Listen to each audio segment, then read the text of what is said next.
I'm Patrick Lancaster, and right now we are in the village of Granitnya in the DPR and Russian forces controlled territory of the Russian-Ukraine war zone. And right behind me, you see the administration building of this village with the DPR and Russian flags flying overhead. Now, this is a new development. As we can see here, this monument and flag post here in the center still has the yellow and blue colors of the Ukrainian flag. That is because not long ago, this village was under control of the Ukraine forces. And it was able to be taken control of by DNR and Russian forces.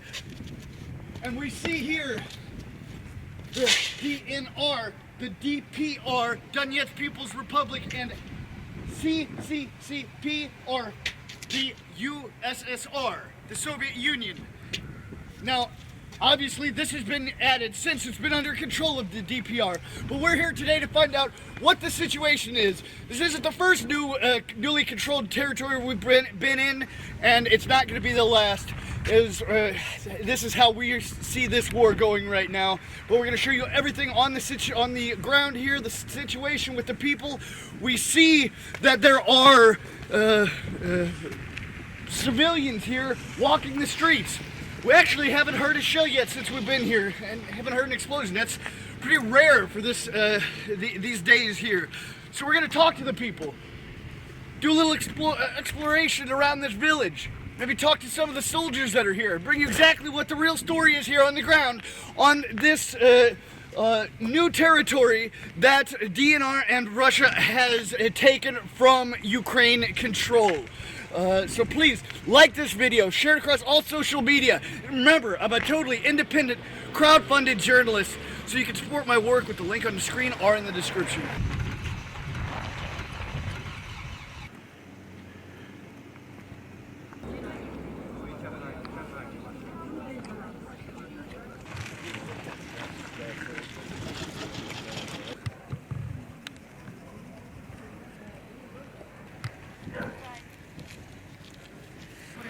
Можно вопрос пару слов? Я не оратор, я извиняюсь. Я очень рада, что пришла к нам эта власть. Я очень рада. Но не могу красиво говорить просто. Не, что вы рада? Что? Что вот эти номера я вижу. Этому рада, что вот эти номера вижу. Да? Да. Дон не был это, да? Да. Только украинский, да? Да. Да. Это Донецк Народная Республика, да, номера, да? Да. Мне это нравится. Да? Да. Почему? Почему? Потому что не стреляют вокруг, потому что по-соседски танки не ставят. Не ставят танки рядом с моим домом. Это мне нравится. Ага, украинский был сделать это? Делали это. Ага. Делали. Сколько дней назад Украина войска был здесь? Здесь сколько были? 8 лет. Не. Как ушли? Да. 25-го, по-моему. Ага. Дней 8, как не знаю. Ага, хорошо. Как зовут? Мария. Ага, спасибо, Мария.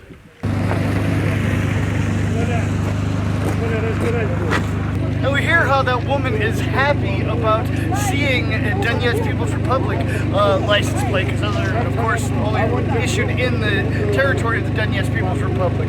Now, what's interesting we see here is a Ukrainian plate, which in the republics, basically after 10 days, you have to replace it.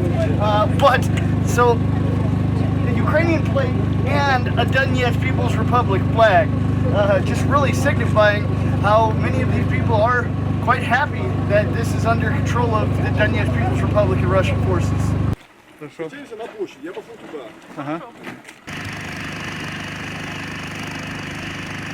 Как обстановка здесь? Здесь сейчас на данный момент очень хорошо, мы довольны. Да? Да. Почему? Потому что мы 8 лет здесь жили в такой обстановке.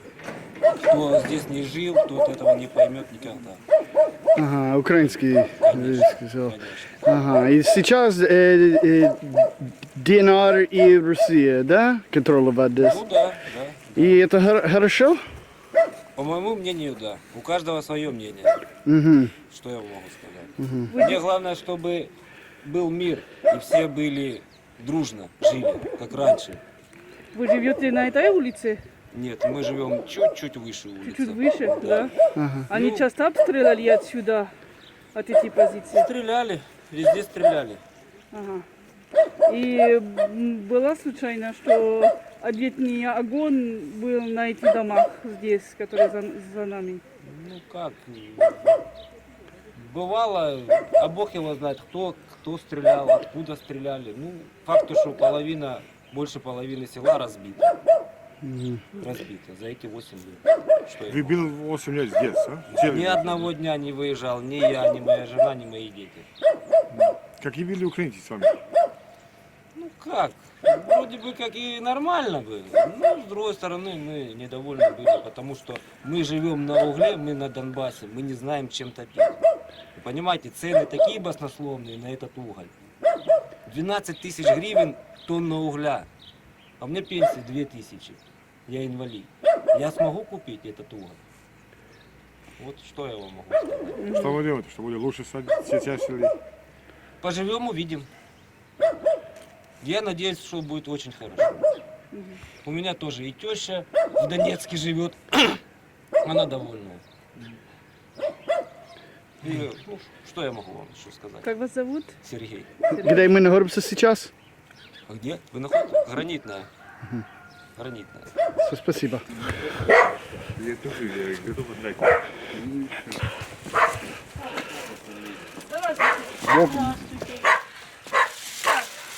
Мы вам купили продукты, спички. Что надо? Спички. Что надо? Отойдите чуть назад, а? Что вам надо? Где мы можем все лежать? Вот.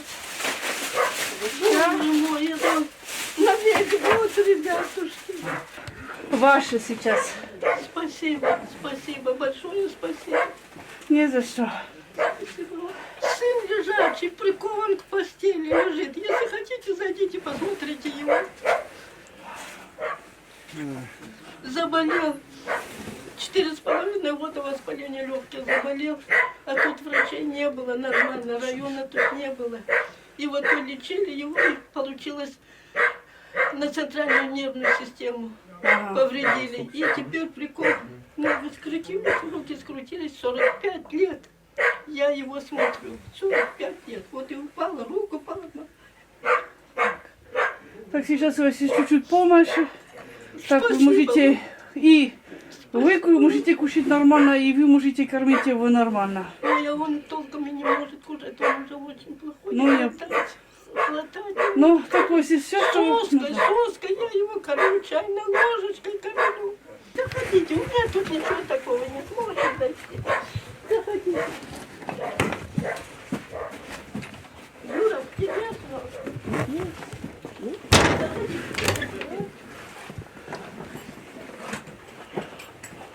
Вот он лежит. Вот он, вот его ноги, вот. Ага, понятно. Вот руки скручены. Вот я его ложечкой, чайной ложечкой кормлю, сосочкой, только что его поила. Ага. Помыла бутылку вот на столе там. Чайной ложечкой ложу и еле-еле глотает. Понятно. Трудно. Когда моложе была, легче было. Сейчас уже и сама аж 81 год. Тяжело. Ну, предлагали, чтобы я его сдала. Ну, как можно оторвать от себя? Нет, сказала. И у вас есть работника, который, Есть, да, есть Оксана. который вам помогает, Да, да? да, она приходит, она помогает. И в магазин куда надо, и в аптеку помогает. Очень добрая, очень хорошая женщина. Да она уже 22 года нас смотрит. Понятно. Ой, я не знаю, Дудечка, никогда не болела, чтобы не ваша семья, чтобы все у вас хорошо было. Очень тяжело смотреть больную, очень тяжело. Я понимаю. И света сейчас нет, встаю к нему. Can you please introduce yourself and say exactly what you just did? My name is Christian Neon. I'm a journalist, founder of Donbass Insider. We just gave some products to old woman who has his our son which is invalid. So we give her basic products like bread, oil, milk, some products like sugar and rice and some basic stuff so that she can eat normally and feed him normally at least for a few days, because we know that the situation of civilians in the areas which were recently liberated by the DPR and the Russian army is really hard. I mean, all the supply chain has been completely destroyed in all Ukraine, and so people are often left without anything to eat normal. So I decided today to give what I could is packages for 5 families so that they can at least have some days of relief until the moment that the DPR and the Russian army can provide them with more humanitarian help. President, спасибо, спасибо. Ребятушки, спасибо, большое спасибо. А как ситуация здесь сейчас? Значит, ситуация в населенном пункте спокойная. Народ, население относится благожелательно. Военнослужащие к ним относятся с пониманием. Никто никого не обижает.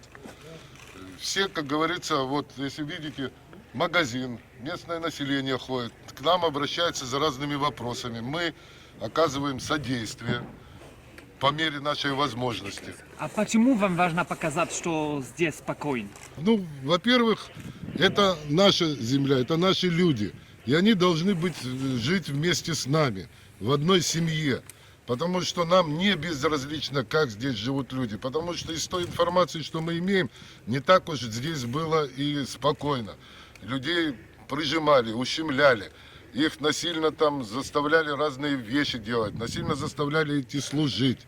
Вот причина того, чтобы Донецкая область, она была единым целым государством, тем более признанным. А как ситуация в Мариуполе сейчас? Я не владею ситуацией в Мариуполе, потому что мы немного далеко находимся от них. Но я знаю, что потихонечку в Мариуполе решаются все вопросы, выводится мирное население, делаются гуманитарные коридоры. Их, кто желает, везут, размещают, и они как бы находятся в безопасности. Их обеспечивают всем необходимым. Теплой пищей, жильем, чтобы вот этот момент они могли пережить, после чего вернуться в свой, как говорится, дома. А Мариуполь это цель? Но я не владею этой ситуацией, я не могу вам рассказать, что пострадало, что не пострадало, но национальные батальоны, они берут в заложники местное население, прикрываются жителями, и, естественно, оказывают сопротивление. Стараемся, я насколько знаю, стараются минимально минимизировать, чтобы население не пострадало. А люди, которые живут здесь, которые хотят жить в Украине? Флаг им в руки, вперед, за родину, на Украину, и никто их не заставляет. Мы никого насильно не держим. Хочет жить на Украине, пусть едет на Украину. Хочет жить в Польше, пусть идет в Польшу. Но они все наши жители. Мы не можем их насильно держать там, в том или ином населенном пункте или в том или ином регионе. А мы пока снимали здесь, вот слышны были выстрелы. Ребята, как сейчас обстановка? Опасно, нет? Нет, здесь спокойно, сюда ничего не достает, здесь люди живут нормально. Они уже потихонечку привыкают к тому, что их не обстреливают, что здесь к ним никто не оказывает никакое давление. Они потихоньку привыкают к нормальной жизни. А еще, я знаю, украинского диверсанта или не диверсанта, или военного поймали. Был задержан с 53-й бригады военнослужащий, который переоделся и не могу сейчас вспомнить населенный пункт, его доставили сюда, и, естественно, по тому, кто должен им заниматься, была вызвана группа, его забрали, и соответствующие органы будут с ним заниматься. А не может быть такого, что здесь где-то в домах еще кто-нибудь засел? Все может быть. Все может быть. Ну, я не думаю, что кто-то из тех, которые засели, не дружит с головой. Потому что они раз здесь засели, значит, они хотят остаться жить. Со временем все выяснится, население расскажет, что, зачем и почему. Но для этого есть свои службы, которые будут этим заниматься. Это не наша прерогатива. Понятно. Спасибо. Пожалуйста. Спасибо. Нам нужно только 3 кадры с нами, окей? Еще один вопрос. Можно представиться за себя? Что? Представиться себя. Я представиться? Да. Нет, нежелательно. Принципиальный. Какой войска? Зовите позывную просто.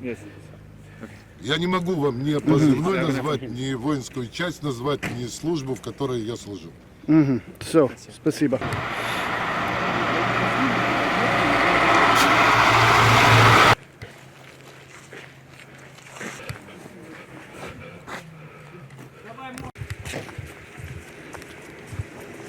And right behind me, you can see this tractor that is demolishing a military position, a former military position of the Ukraine army and Ukraine forces. We can see how Ukraine forces turned this building here into a base, basically. We're gonna have a look inside to see what the situation is, but this was a civilian building that was turned into a base. Right now, we're just outside the village of Granatnaya, in the southern part of the DPR and Russian-controlled territory. This way, we're going to go see another military position, and also, just over this way, we can see a bridge over here that was destroyed, we're told by the locals, by Ukrainian forces. Because not too long ago, this territory was controlled by Ukrainian forces, and DPR and Russian forces were on the other side of this river and came across and took control of this village when Ukraine left.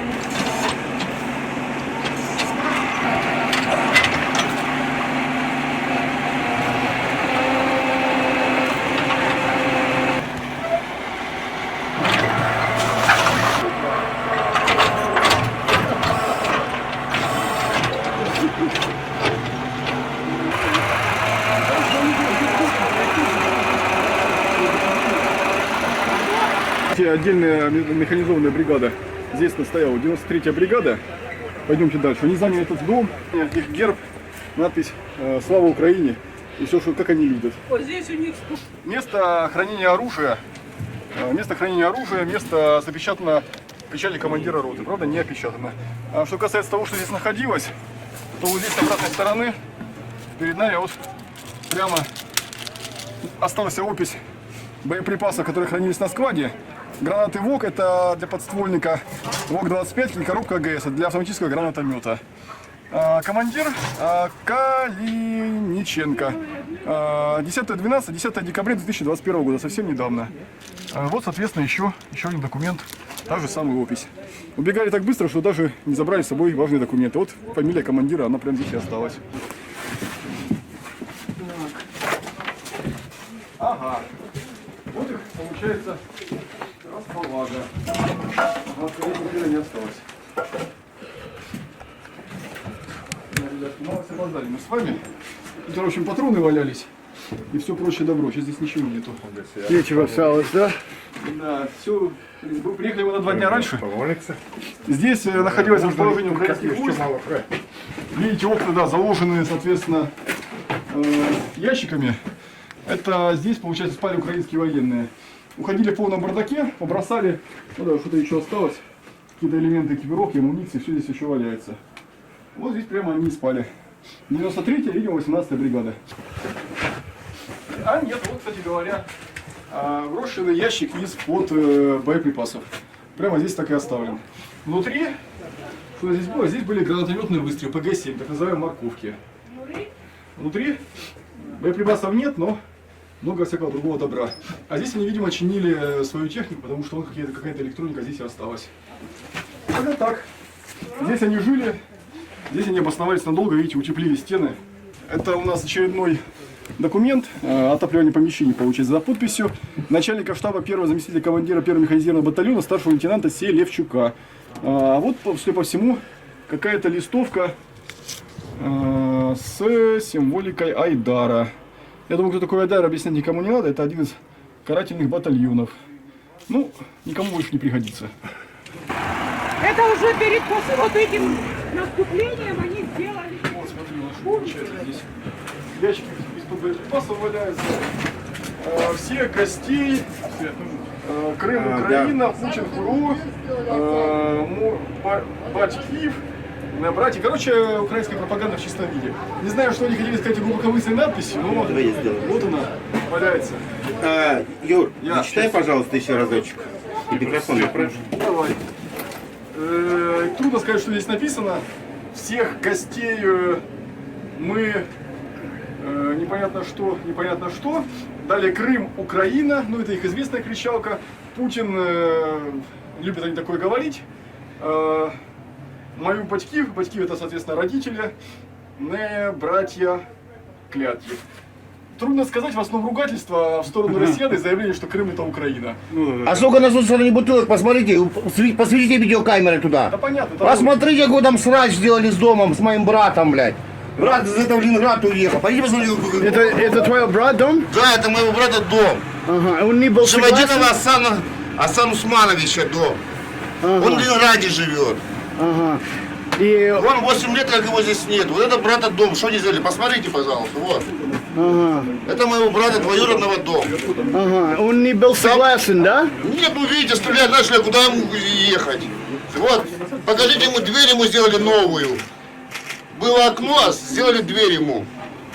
Ага. И украинские войска просто разбил все, да? Ну, боялся, били нас здесь, а что здесь делать? Надо молчать, а что делать? Ага. Надо как-то себя было вести, чтобы не били. So сейчас это ДНР здесь, да? Кого? Донецк, Народная Республика здесь. Это хорошо или плохо?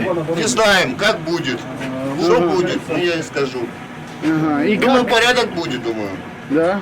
Бардака такого не будет. Ага. И как это был, когда украинский был здесь? Как обстановка? Я не скажу. Ага. Понял. Он сказал, что все. Брат, привет с этого. Брат, что в Питере посмотришь меня? Ага. Да, все, давайте. Вот, кстати говоря, осталась одна забавная находка.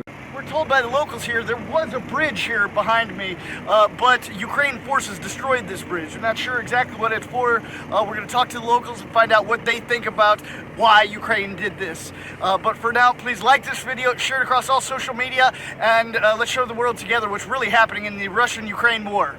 Как мост взорвали. Stop raising slow. А вот, посмотри, как мост взорвали. Вон, листы, там все, плавленый металл, вот. Это взорвали, последнее, что люди могли ходить. Кто сделал это? Ну, ВСУ. ВСУ сделало, смотрите, что сделало. Почему они сделали это? Вот там пошлите, посмотрите, а что там, а интересно там, вон, покажи сетку им. Ага. Сетку их не показывайте. Почему они сделали мост разбил? Чтоб люди вообще не ходили. Вот Косоротова рядом, чтоб люди вообще не ходили. Ага. Люди, дети, садик, школа. Вообще отрезали вон. Не знаю, как они там кушают. Вот, смотрите, покажите вот это, что они сделали с мостом. Это мост. Поближе, снимите вот. Ага. Смотрите, какой мост красивый был, а что с него стало? Что это? Ну, видите, вот. Все дружно. Где мы находимся сейчас? Где мы находимся? Где? Где мы находимся? На кладке. У нас это называется кладка. Ага. Косоротова ходит, оттуда сюда ходила. Ну, кто на работу, кто в садик, кто в школу ходил. Ага. А это, видите, все добили, чтобы люди не ходили. Ага. Это недалеко гранатные, да? Гранит, это гранитная считаю. Как считаем, это гранитная. Ага. А там Косоротова считается. Ага. Село Косоротова. И как далеко украинские войска сейчас, знаю? Я не знаю. Мы радио, у нас света нема, когда свет будет, посмотрим, что по телевизору покажут. Ага. Нету света, да? Нету, света нету. Ага. Понял. Хорошо, спасибо. Мы с вами подходим к взорванному мосту через водную преграду. Здесь, получается, непосредственно рядом находились украинские позиции, а в том направлении, если продвигаться, там на правой позиции народная милиция раньше были. Фактически мы сейчас зашли в тыл к украинским позициям. Мост взорван, думаю, рано или поздно его восстановят для нормального транспортного снабжения с этим населенным пунктом. Там, короче, еще есть интересные позиции, там прямо через них... Можете сказать, что произошло мост? Мост взрывали 2 раза. 1 раз подорвали, его отремонтировали. Ага. Через несколько дней его взорвали 2 раз. Он разлетелся полностью. Вот железо. Ага. Вот это железо, вон в дом попала дырка, вон, видите? Ага. Вот. Железо, вон шифер поменяли уже, конечно. 2 шифера пробило. Вот так железо туда торчало. Железо разлетелось. У меня здесь газовый баллон. Я Ага. в доме была, когда это случилось. Что случилось? Когда взорвали мост. Кто? Они уходили и взорвали мост. Украинский? Да. Украинские войска берут позиции здесь и уезжают и поломают мост, да? Да. Ага. За 2 дня до того, как уйти, поломали мост. Ага. Специально, что люди не ехали туда, да? Чтоб оттуда сюда не ехали. Что, не понимаешь, что ли? Ага. Там российские, Там, ДНР. там был ДНР. ДНР. И, ага, и окей, понял. Ага. So, там, вот там был ДНР и Россия, и здесь был украинский. ДНР там. ДНР, не России Россия. там нету. Россия далеко еще. Россия далеко еще. Это ДНР. Ну, вы понимаете, что произошло сейчас в Украине, да? Или не знаю? Что мы дураки, конечно, понимаем. Мгм. Как вы думали за это, хорошее или плохое? Все, интервью закончено. Все. I'm Patrick Lancaster, and right behind me you can see a military position here. Now this is a military position of the Ukraine Army, or well, formerly a military position of Ukraine forces. And we're going to have a look inside to see what it looks like, because this position here, it was controlled by Ukraine not long ago, and as you know, things are changing. The line of control is changing in the Russian-Ukraine war, and this area was taken control of by DPR and Russian forces not long ago. Можешь сказать, что это? Ну, перед нами украинские позиции. Судя по размерам, предназначены либо для отделения, либо для взвода. Позиции в основном для наблюдения. Окопы не глубокие, блиндажи всего в 1-2 перекрытия. То есть под серьезный обстрел они не рассчитаны. Видимо, здесь находилась сравнительно небольшая группа наблюдателей, которые контролировали, соответственно, тот берег по ту сторону водной преграды. Как-то так. Можно представить себя? Военный корреспондент пресс-службы управления народной милиции Юрий Бухарев. This is a bunker right over here that was the front line, part of the front line of the Ukraine war for 8 years. And right over this way, we can see the long trench line. And as we go farther down this way, we can see other entrances that goes to look at what was the front line for so many years. And this goes into the bunker. We're not going to go in there because there's a good chance there's still mines and booby traps. There's many reports of booby traps along this area. So we're going to take a little closer look, show you what the exact situation is here. And please like, subscribe, and we'll show the world together what's happening in the Russian-Ukraine war.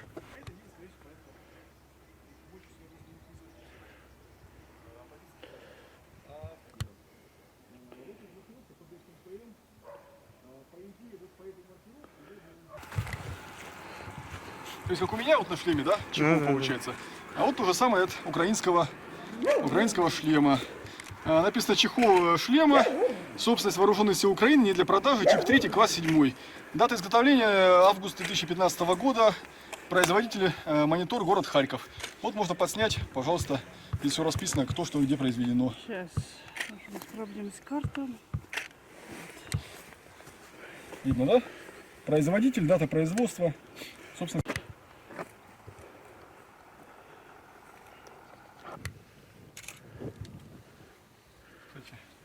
Ты в эфире? Что это? Это, судя по всему, упаковка для выстрела для гранатомета. Причем ты обрати внимание, что маркировка не на русском, а на латинице. То есть это, я думаю, это болгарский боеприпас. Это пенал для выстрела. То есть вот сюда он вкладывался, чтобы его от влаги не попортило. Ага.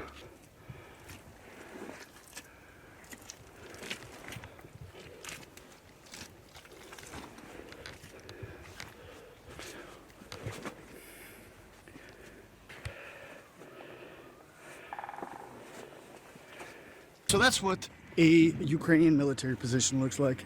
Please like, subscribe, and share. And we can see here that these residents, mainly elderly, have been waiting here in the center, waiting for this truck of rubles to come, because this was Ukraine-controlled territory, so all they have are Ukrainian hryvnia. But now that it's under control of the Donetsk People's Republic and Russian forces, this territory is only going to be able to be used with rubles to buy things.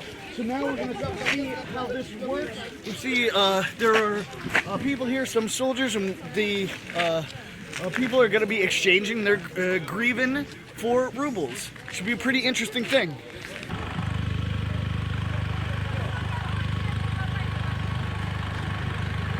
Вот эти такие. Вот 20 гривен такие были. Ага, вот такие я помню, да. Понятно, понятно. 5, 100, в общем, мелочи такие. И вот сейчас их обменивают, да, на... Да. Ну да, вот сейчас меняют. Ну вот это осталось для этого. Хотим же поменять, потому что сами не знаем, что делать. Вы здесь сейчас ждем за именно деньги, да? Да, да. Ага.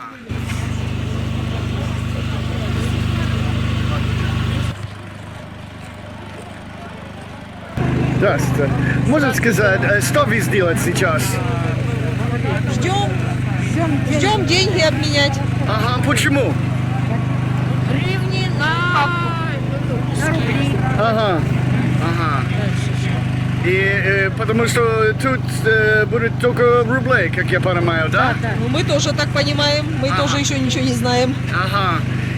Недавно украинские войска был здесь, да? Да, да. И как это было? Они ушли все. Как это было? Вот все пухли. Не знаем, как это было. Ага. Вот сейчас это ДНР и Россия, да? Ну да. И это хороший или плохой? Думаем, что хорошо, не знаем. Угу. Понял. Что вы думал будет дальше за это поселок? Это город. Не знаем. Хотим, надеемся на лучшее. Ага. А там что будет? Хуже не будет, чем было. Надеемся на лучшее. Хуже не будет, чем было. Что был плохо? А что это надо было в земле? Мы в страхе жили. Били, побили каждый день, через 2 дня. Там пахнет, там дом разрушили, там крышу разломали. И что, кто нам помогал? Никто не помогал. Обещали крышу перекрыть. 8 лет ждали, так и не перекрыли. Слава Богу, пришли эти, наши, мы так говорим. Наши пришли. ДНР, Хуже, да? Да, ДНРовцев хуже не будет, чем было. Вот так. Это мое мнение. А кто другое мнение у кого? У каждого свое мнение, вы понимаете? Никто не может одинаково рассуждать, мыслить, у всех свое мнение. В принципе, могу сказать, вы рады. Рады, мы довольны. Но просто сейчас, конечно, переживаем. У меня внучка, например, в Мариуполе, холодная, и не выпускают оттуда ей. И что? Вот, конечно, переживаем. Потому что Мариуполь, видите, что там делается. Взяли в окружение, а никого не выпускают оттуда. Эти ж И все рады? Все рады, у нас все рады, да. Раду нельзя. Все рады. Все, спасибо. Пожалуйста. Можно сказать, где мы находимся сейчас? Где вы находитесь? Село Гранитное. Здравствуйте. Можно сказать, что вы сделаете сейчас? Обмен валюты будет. Ага. Гривни будем менять на русские. Ага, почему? Потому что страна Россия. Да? Да. Ага, это хорошо или плохо? Отлично. Да? Да. Ага.